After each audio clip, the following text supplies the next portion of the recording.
Girbeagly! Hey there guys and gals, it's Girbeagly with another episode of Gaming with Girbeagly, and I'm once again playing the game Sakura Spirit, and last episode, a whole bunch of weird things happened. First and foremost, we got a lot of Narumi's past, which was like, I was praising the game for its narrative structure and saying how much more plot there was in it than I thought was going to be, and by plot, I mean actual story, not just, plot. But then, the plot appeared, and we got to see Narumi changing, and it was really awkward, and I probably lost about 10 years of my life, because I don't think that there's ever been a scene in another game that has gotten me that flustered. But anyway, so now we're heading back towards the village elder, because we were summoned by him, and I guess we're just gonna act like nothing happened in Narumi's house. So yeah, let's go ahead and continue, and hope that we don't have another one of those scenes anytime soon, because I don't think my heart can take it. We dashed across the village to the elder's house, Narumi grabbing a weapon along the way. When we got there, we heard shouting and exchanged worried glances before pushing through the door. Halt! Villain! Ah, oh my! Prepare your... did we cross into a different dimension? Stop it, stop it, stop it! Never! I'm going to vanquish you! The scene that lay before us was unlike anything I'd ever seen. In one corner, Mayako was cuddling a large empty bottle, sleeping and giggling to herself. Oh man, they all got hammered. They got hammered without us? They couldn't wait? Come on. At the back of the room, the village elder was hitting a large casket with a lock on it while grumbling to himself. In the center of the room, Machiko lay pinned to the floor by Miyo, who was tickling her mercilessly. Oh god, we are gonna have another one of those scenes, aren't we? Naruchin, help me with this. The chest is locked, and all the sake is trapped inside and suffocating. We need to rescue it immediately. Oh jeez, they're drunk. Takahiro-kun, can you stop those two? This wasn't the battle I was expecting. I nodded my head in confirmation of Narumi's request, and I turned towards the two girls on the floor, trying to decide how best to deal with them. With both of them drunk, it would probably have been easy enough to get Miyo to release Machiko. But before I had a chance to intervene, the two girls roughhousing on the floor caused them to bump into the table, knocking over a bottle of sake onto the both of them. Oh god, more wet clothing? Come on. I'm all wet now. You spilled the sake. Wah, stupid. The girl pushed herself upright, flailing like a spoiled child before turning tail and running through the door. Good grief, who knows what she might do? Naruchan, please go get her. In this state, she'd only make stupid advances at me. Right. As Narumi ran off to retrieve the drunken fox girl, I was left to take care of the remaining few. Miyo-san, you need to come with me. We need to get you into something clean. You just want to see me naked. What? No, I'm not a pervert. Why does everyone seem to think that? I mean, I do want to see boobs, but I have my honor, damn it. At least he's, being honest about it. Nope, I'm not going to do anything you tell me to. I'll stay right here and swim in sake. I sighed and looked down at the woman who was indeed trying to swim in the tiny puddle of sake on the floor. Taking a deep breath, I prepared myself. How did they get this hammered this quickly? We went on like a walk through the woods, we sparred each other, and then we saw like Narumi's graves. And then we got to see Narumi too, but like... how? They must have just chugged that shit. Tsundere Chief, enemies have been sighted near the hot springs. Their numbers are about to overwhelm us. We need reinforcements right away. I came up with the bluff on the spot, hoping it would get Miyo out of the room. What? We have to vanquish them at once. Come on, Private Pervert, to the hot springs. But aren't we supposed to defend? Before I had time to finish my sentence, Miyo had dragged me to the entrance of the building by the collar of my robe. No, attack, attack! Get to the hot springs and attack! I'll be there soon. And with that, she shoved me through the door with a hefty kick, the door slamming shut behind me. My hearing wasn't perfect, but I could have sworn I heard a yelp and a tumble following Miyo's departure. Oh god, what is happening? Oh, and now we're at a hot spring. This is gonna end up in one of those scenes. A large open area lay ahead of me, closed off by a tall bamboo fence. There was also a small area off to the side for more delicate washing. Sighing to myself, I began to tidy up the place a little, removing sharp objects and small obstacles that the drunken woman might injure herself with, and waited. 5 minutes went by before I heard the door open and close, followed by the gentle slosh of someone stepping into the water of the hot spring. Ah, the water's great. Hurry up and get in. Whatever happened to attack? I turned around expecting her to be standing in the water with her clothes on. Nope. At least this isn't quite as perverted as the Narumi scene. She's sort of like wrapped up. It doesn't leave much to the imagination, but it's still covering the important bits. However, the sight that awaited me was far from what I would have expected from the tsundere tyrant. There was no katana slicing through the air or any harsh words being shouted. Instead, an attractive-looking girl wearing a simple towel had decided to take a seat in the hot water. Miyo-san! Whether it was a result of the drinking or not, the warm smile she showed me caused me to pause. Care to join me? I don't think... Ugh, get in the water! Yes, ma'am! I quickly moved closer to the water, nearly slipping on the wet tiles before I made my way in. I folded up my robe, but kept the towel I had found around my waist. Today's been pretty busy, huh?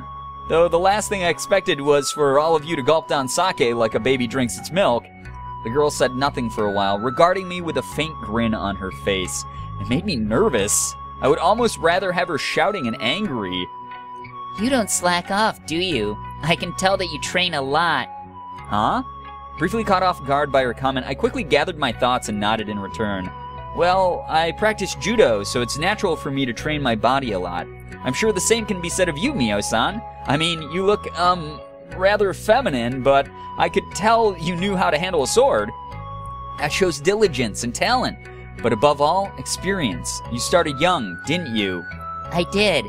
She leaned back against the rocks and let out a sigh. It took me a long time to become competent with a blade. Days and nights of endless training, regardless of wind and weather, all in order to toughen myself up, to make myself strong again. It is horrible, knowing nothing of your early life. I just turned up here in rags. The guards found me out in the woods one day while on patrol, starving and dirty. I wonder if she's one of the spirits, and we're gonna find out that she's actually one of the spirits this whole time, and her prejudice against them is completely unwarranted for another reason. The previous village elder took pity on me and took me in. Everything went well for a while. Narumi's family took me in, treated me like one of their own. Then everything fell apart. Seeing the village that had taken me in, fed me, clothed me, given me shelter, suffering at the hands of spirits, I couldn't take it. As she spoke, she let out another sigh. It seemed the alcohol was making her a bit more talkative than usual, which wasn't a bad thing. Yeah, I was gonna say, she's definitely sharing a lot of information I'm assuming she probably wouldn't have shared with us unless she had been loosened up a little bit by the booze. I just hoped I wouldn't end up paying for it once she had sobered up. After that, I felt like I had to do something. I couldn't just sit by while everything fell apart around me. The village was devastated by the fires. On that day, I pleaded with the former chief of the village to train me, to make me stronger. I wanted to protect the village, to protect Narumi at all costs. He eventually agreed, but told me that I would need to strengthen my resolve first. And that's why you became you can say it. A tsundere tyrant? I don't know what tsundere means, but the tyrant part isn't far off. I didn't want to drive everyone away, least of all Narumi. But I had to, in order not to feel the pain of loss again. Spirits haven't been our only problem. Bandits, beasts, and the weather. The village needed protecting from all of it. It became a purpose, and it made me distance myself from everyone else. I guess that explains why you haven't been acting like that around Machiko and Mayako. That's right. Although I am beginning to think that perhaps we can coexist. The fox spirits, at least. I suppose this has something to do with you, so, thank you. You're welcome. It's not like I did much. I mean it, truly. You and the sisters, you may have saved me a life of living in fear, perhaps even prevented my death. I think you better tell them that. You're right, especially considering what comes next. Huh? What do you mean? The girl's words were becoming incoherent, muttering something about spirits in the village. It seemed like fatigue was finally taking its toll. Well, the other spirits probably won't be leaving the village alone anytime soon. We're going to have to figure out how to stop them. But asking Mayako-chan and Machiko-san to help us is like asking you to turn on Narumi-chan. Turn on. The girl giggled at this for quite some time, so I let out a sigh and coughed politely. What I meant was, they'll have to fight against their own kind at some point. Oh, turn on Narumi-chan. I thought it was the perverted way as well. I mean, why would they want to help you guys out in the first place? I think you and Narumi-chan will be the pieces we need to solve this puzzle, and we better figure out what to do soon. I doubt those spirits will hold back next time. You sound like it's some kind of game. That's not nice. And as she said this, the girl slid further down into the water. It's a bit easier to think of it like that. The moment they get ahead of us, it's game over. If you and Narumi-chan fix things between the villagers and the sisters, things might work out. You'll have to get as close to them as possible. But I don't like girls like that. The girl became incredibly flustered by my comment, having misunderstood what I had said. Before I could explain, she slumped over, her cheeks a deep crimson red. She's thinking some etchy thoughts. As I tried to move closer, it became clear that she had passed out. The heat had probably gotten to her. Oh yeah, that's right. If you ever drink booze, guys, don't go into a hot spring. It will probably knock you out. Just my luck. She had to pass out wearing nothing but a towel. I swear someone up there is testing my patience with all these temptations. Sighing in annoyance, I carefully wrapped my arms around the girl and pulled her out of the water. Realizing that leaving Miyo here would be a bad idea, I thought about what to do when Narumi came barging in. Takahiro-kun, I heard you were in here. I managed to... Whoa! What's going on here? It's not what you think. The great captain couldn't handle the heat. Could you take over here? Sure. That's what happened. I believe you, you stud. Come on, I'll take her. I'll make sure she gets a good night's rest. But you did do stuff to her while she was drunk. But if you did stuff to her while she was drunk, she's going to kick your ass. I shall refrain from provoking her wrath. The last thing I need is a hungover samurai trying to turn me into shish kebab. I motioned for Narumi to come over. You should get some rest too, Takahiro-kun. And make sure you keep an eye on Chi-chan. She's a little restless right now. Leave her to me. She'll be in good hands. With those words, I left Narumi to take care of the passed-out captain. These situations are ridiculous. I quickly changed into the robes I had borrowed and made my way back to the main hall. As expected, I found Machiko curled up on the floor. Thankfully, it looked like she had made her way to Mayako and was cuddled up next to her. Aw, that's adorable. The two girls looked adorable. Same thought process. And their cute mumblings only made it all the more enjoyable to watch. I considered waking them up so we could return to the mansion, but the sound of my name interrupted my train of thoughts. Walking out into the garden beyond the room onto the wooden deck, I found the village elder sitting on the grass looking up at the stars. Drunk old guy. Young man, are the stars here as beautiful in your world? I walked over to him and laid down flat against the grass, finally allowing myself a rest. I looked up at the night sky and smiled. You know, I never really got a good look at them. I'm always busy with this or that. I yawned loudly and felt my eyelids getting heavy as I wiggled around a bit in an effort to get comfortable. Perhaps you should, if you get back, that is. The previous elder once told me that all worlds share the same sky. It sounded silly to me, but maybe there's something to it. I mean, it does look similar, sparkly and black. Maybe he was right. The elder remained silent for a while. When he spoke again, I could barely make out what he said. Sleepiness was taking over. Before long, I drifted off to sleep beneath that starry sky. How long do you think he's been out here? Must have been a while. His clothes are soaked with morning dew. As I drifted back into consciousness, I heard Narumi and Miyo talking nearby. Their voices sounded hushed as though they were far away. I briefly considered jumping up and scaring them, but my body was not going to let me. Maybe you should poke him. Hikage, there is no need for that. Takahiro-san, wake up, you lazy slob. Hi there, girls. I groaned as my eyes finally opened, the early rays of the rising sun making me raise a hand to conceal my eyes from the bright light. Not a bad way to wake up, though. I mean, it's not the worst scene that could be out there. I was usually quite the morning person, but having fallen asleep under the starry sky, I wasn't exactly in familiar surroundings. Did the Valkyrie come to take me off to Valhalla? He's talking gibberish. Do you intend to lie around all morning, or do you plan on being useful? They're warrior angels who come down from the heavens to pick up the souls of fallen warriors who have fought heroic battles. Not that I plan on dying anytime soon. You're no warrior, and neither is Narumi. Did you become an even bigger idiot overnight? Hey, that's kind of mean to say about Narumi. This is exactly why I need to train you both. None of you are warriors yet, but with my help, you will both become fine, noble warriors, capable of handling anything. I liked her more when she was drunk. It will be an honor to learn from you, Sensei. Yes, ma'am. Maybe Takahiro-kun could teach both of us some of his moves. An excellent suggestion, Narumi. I believe he is a competent fighter, and learning more than simply how to use a weapon, but to fight without one too, would be a very convenient skill to have. However, work cannot begin like this. You need to get changed, eat, and wake up. Get to it.